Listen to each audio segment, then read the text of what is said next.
You are live. Okay, we're live and ready to go. Good morning. This is the Public Health and Minority Health Disparities Subcommittee of the Health Committee.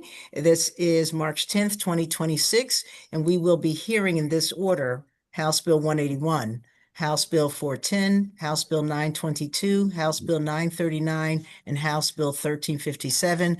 We are joined by members of the subcommittee and Counsel Christopher Daffin. Chris, let us go first with House Bill 181, which is restaurants, disclosure of main food allergens, Delegate Woods. Delegate Woods. Chris, can you explain the bill and any amendments? Originally, this bill required a restaurant to offer a written disclosure of each main food allergen that a restaurant knows or reasonably should know is contained as an ingredient in each menu item. The disclosure must use the common names of the main food allergen or standardized pictograms. The disclosure may be written on the menu, available in a digital format such as a QR code, separate allergen-specific menus, an allergen chart, grid, or booklet, or any other written material. The bill does not apply to prepackaged foods that are subject to federal labeling requirements for main food allergies. A restaurant that violates the bill's requirement is subject to existing civil and criminal penalty provisions for food establishments. We do have amendments from the sponsor. The first set of amendments amends the title to have a different title, the Clear Labeling for Essential Allergen Risks Act. It changes main food allergen to major food allergen, and it lists out these allergens: crustacean, shellfish, egg, fish, milk, peanuts, sesame, soybeans, tree nuts, or wheat. And specifies that major food allergen does not include a highly refined oil derived from a food specified in paragraph, well, from those allergens. I don't think there's much to see, but you're welcome to come around. And there is a second set of amendments that is currently being drafted. We have here with us Kelvin Lucas, who's one of our more senior policy analysts from the Department of Legislative Services, who's working on these amendments. And so I'm going to defer to him to explain that set of amendments. Good morning, Madam Chair. The second set of amendments came from the Restaurant Association, and they're attempting to the best of my interpretation, they're attempting to really make clear how a food service facility is going to promulgate the knowledge that some of their food items might contain some of the allergens. There are some discrepancies in them that we're trying to get answered, some redundancies and some disagreements inside of the amendment. Okay. So, Mr. Lucas, you're representing who? The Department of Legislative. I'm just here to back up, Chris. Okay. Okay. So let me go ahead and just ask Delegate Woods, are we there? Yes, the answer is yes.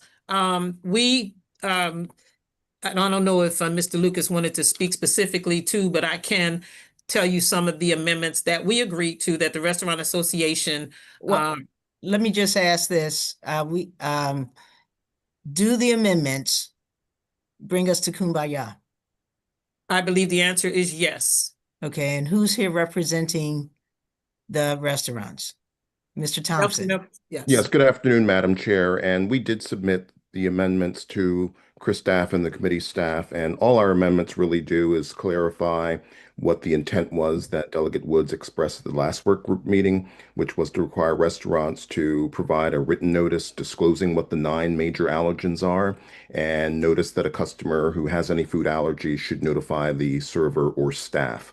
And it allows maximum flexibility for how that can be communicated, either through the menu or through a board or QR code or any other sign or written material, as Delegate Woods had explained. I have not heard from Mr. Lucas regarding any discrepancies in the way that language was written, so I would like to have an opportunity to have a conversation with him about that specifically, in case we need to clean up that language. But we thought the way we presented that language was very clear, and I'm sure Delegate Woods would agree.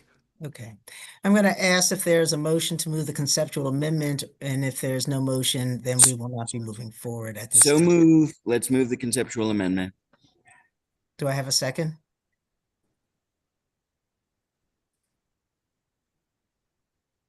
Do I have a second from any of the members? Okay. Hearing no second, delegate, we're counting things down. So right now, nothing's moving. I don't know if we'll be able to bring this back, but we're here if there's something that can happen, okay? All right, thank you. Thank you. All right, let's go on now. And thank you all, Mr. Lucas and Mr. Thompson, thank you for your work. If there's still time in the clock, hopefully you can get to where you need to be. Thank you. Thank you, Delegate Woods, and thank you, Madam Chair, for allowing us to be involved with this process. All right, thank you. Next, House Bill 410, Food and Milk Product Labeling Requirements, Delegate Boyce. Chris first. Thank you, Madam Chair. Am I on? Yeah, I'm on. Okay. This bill establishes new requirements regarding labeling of food items for human consumption and prohibits the sale of items labeled with the sell-by date that do not meet such requirements. Beginning on a certain date, which I'll explain because that's a part of the amendments, a food manufacturer, processor, or retailer must use specified phrasing to indicate a quality or safety date on any food item offered for sale. The bill's food labeling provisions do not apply to infant formula or beer or other malt beverages. By a certain date, which is amended, the department must create and post on the department's website educational materials to inform consumers about the meaning of quality and safety dates and adopt regulations to carry out this section. Delegate Boyce did have some amendments that are being offered today, and I'll run through them. It removes milk products from the bill.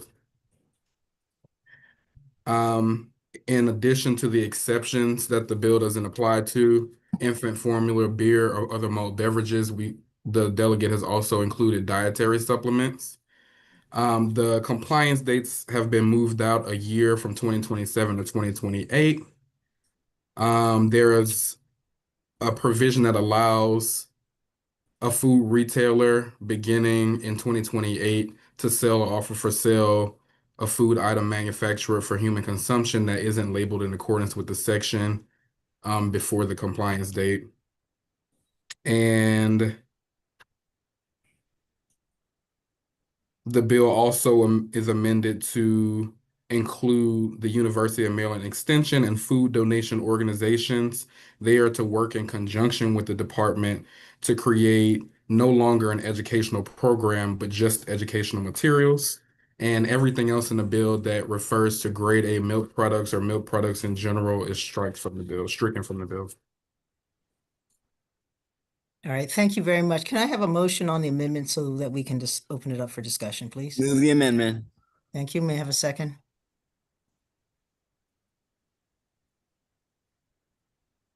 There's no second to discuss the amendments. Second on the amendment. Thank you very much. Okay, Delegate Boyce, can you tell us where we are and what the amendments? Thank you. With these amendments, this bill should be neutral for the Retailer Association, and it should satisfy the one opposition. Okay. And I thank you all for working on and through this. I know some people may not see this as a big deal, but we throw away 40% of our food. And one of the reasons is because we don't know what is expired. This bill just will help us do a better job of retaining the food on our shelves, especially in this time of affordability. It certainly would somewhat codify not only what already California is doing, but what the U.S. Senate is working through. But it also, this is something that food banks do currently by hand, kind of looking through these dates and ensuring what's good and what's not, and what still can be used after a certain date.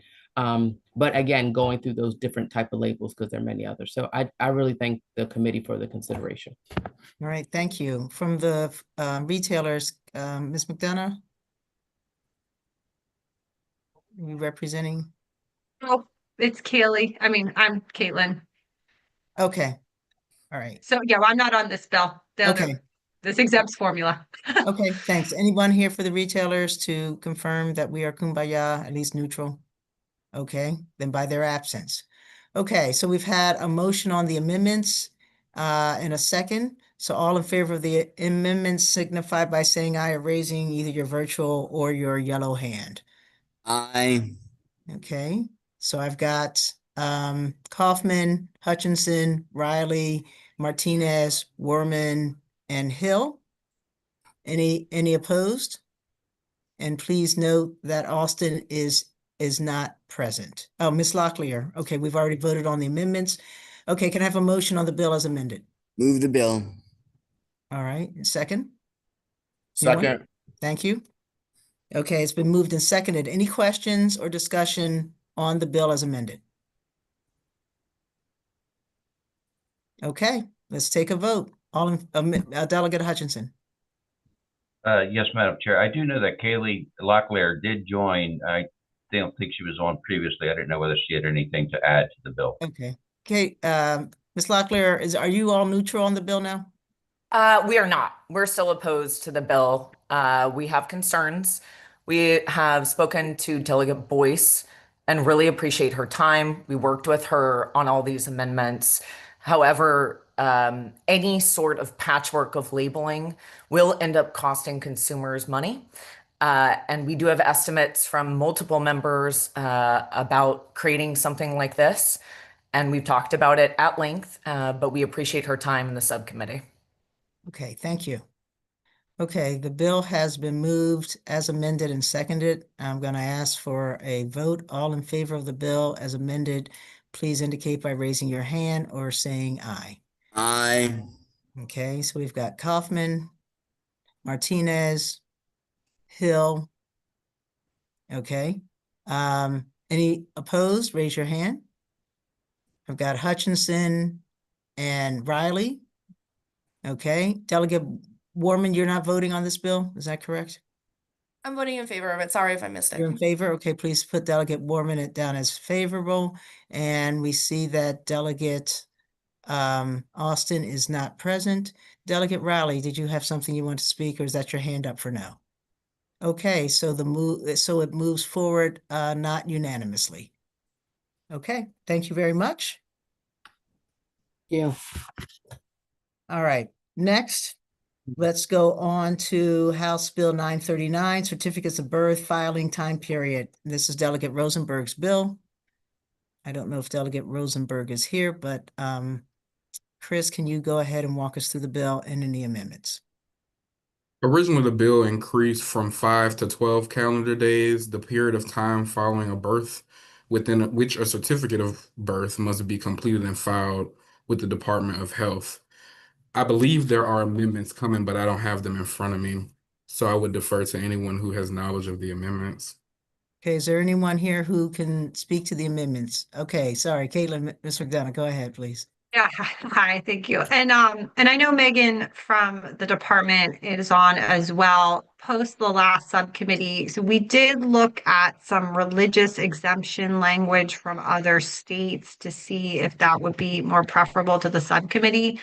I do think because there are a couple different populations we're trying to solve for, one being our Jewish families and also for our patients who seek home birth or out of institution birth services, our preference probably would just be an extension of the registration period to accommodate both those populations, some of which are overlapping. Were the committee to prefer a religious exemption, I think we'd be looking for the longer period of time, up to 15 days, which is what we've seen in other states. And I believe that's what Delegate Rosenberg has requested the amendments to.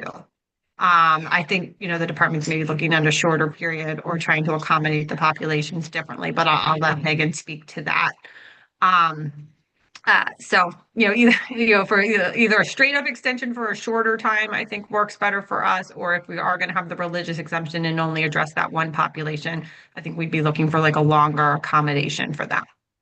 So Okay, if that's Megan, helpful. do you want to speak to that and then we can ask questions? Sure. Thank you, Chair Hill, and of course appreciate the conversations with Caitlin. I know we were up late last night texting on this piece. I think from the department's stance, we are happy to work with folks to give a religious exemption and certainly have, I think, the mechanisms in place now the department would feel a bit more comfortable with, a 10-day exemption, 10-day extension, 10-day extension for that religious exemption.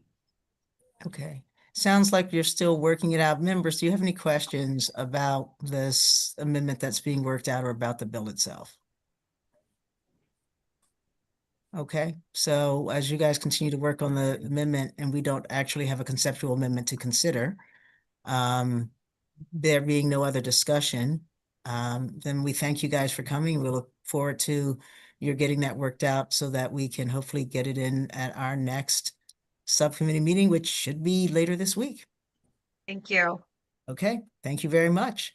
Okay, let's go on now to House Bill 1357, Consumer Protection, Menstrual Hygiene Products, Labeling. This is Delegate Kaiser's bill. Chris, talk to us about the bill and any amendments, please. This bill requires manufacturers of menstrual hygiene products to include a list of ingredients on each package of menstrual hygiene products sold in the state. The manufacturer must list the ingredients in order of predominance and display the list prominently in conspicuous type.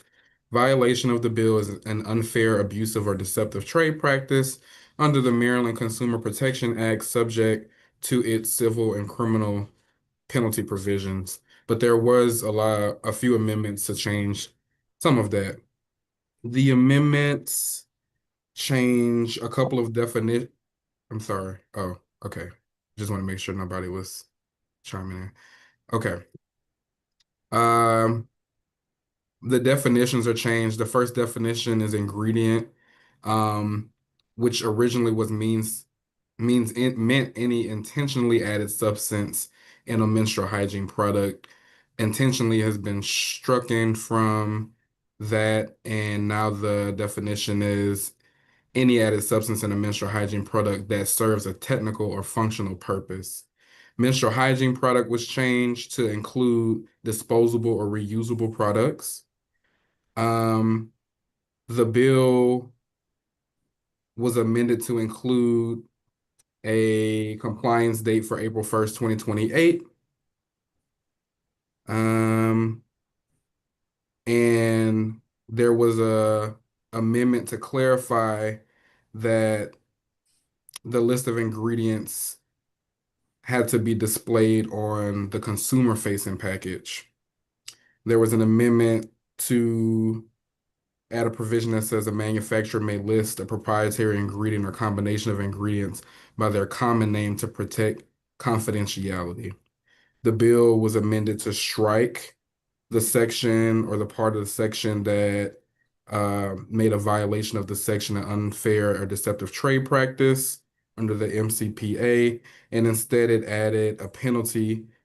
So now a manufacturer that violates the section is subject to a civil penalty not exceeding $1,000, and a division, which is the Division of Consumer Protection of the Office of the Attorney General, has to pay all penalties collected to the general fund of the state to be used to fully offset any costs incurred by the division in connection with the enforcement of the section. Okay, is someone here or as either Delegate Kaiser or someone from her office here to explain what we're doing with these amendments? And first, I'm sorry, can we have a motion on the amendments so we can discuss? Move the amendments. Thank you, Delegate Kaufman. Anybody second? Second. Thank you, Delegate Austin. Okay, anyone from the office to discuss the amendments? Yeah, someone's here. Hold on. Okay. Yep, I'm here. The amendments, basically, they're largely technical changes to align our bill language with that of other states so that the industry has kind of a standard process that they're going through when they're making all these changes. The biggest one was obviously the enactment. We pushed it a little bit further so they also have the time to get stuff in order, and then we standardized the penalty with the other states as well. Andrew Hackman is also here, and he can speak a little bit in greater detail about some of these ingredient and definition changes. Okay, thank you, Mr. Hackman. And can you tell us again who you represent? Yeah, Andy Hackman on behalf of the baby and adult hygiene products industry. And we work with Delegate Kaiser's office on these amendments. We have laws on the books in California, Nevada, New York, and New Jersey, likely to be on the books in Virginia in the very near future. And so this provides consistency in terms of implementation timeframes, as well as the ability to have alignment for the effective date, penalty provisions, and key definitions around ingredient. So the additional technical changes that we worked on with the sponsor's office are in line with what we were supportive of, and happy to endorse those moving forward. Okay, all right, thank you very much. Okay, so any questions from committee members? Okay, you guys are a very active group today. Okay, so the amendments have been moved and seconded. We'll go ahead and take the vote. All in favor of the amendments indicate by raising your hand, virtual or live, or saying aye. Okay, I see. I'm All right, thank you, Delegate Kaufman, Delegate Austin, Delegate Hutchinson, Delegate Hill, Delegate Martinez, Delegate Riley, okay, anybody opposed? I see no hands. Delegate Warman has not voted, and so the amendments pass. Can we have a motion on the bill as amended? move the bill. Second, please, someone. No seconds. Second. Thank you. Okay. All right. Motion on the bill as amended. Any further discussion? Okay. Can I, sorry. I'm sorry. Somebody Ms. raise their hand. Williams, we're moving along. So if the members don't have questions, we're not going to stop for comments. Okay. All right. All in favor of the bill as amended indicate by saying aye or raising your hand. Aye. Okay. I see Delegate Martinez, Delegate Austin, Delegate Hutchinson, Delegate Riley, Delegate Hill. Delegate Kaufman said aye. Yeah, And aye. Yes. okay. Any opposed?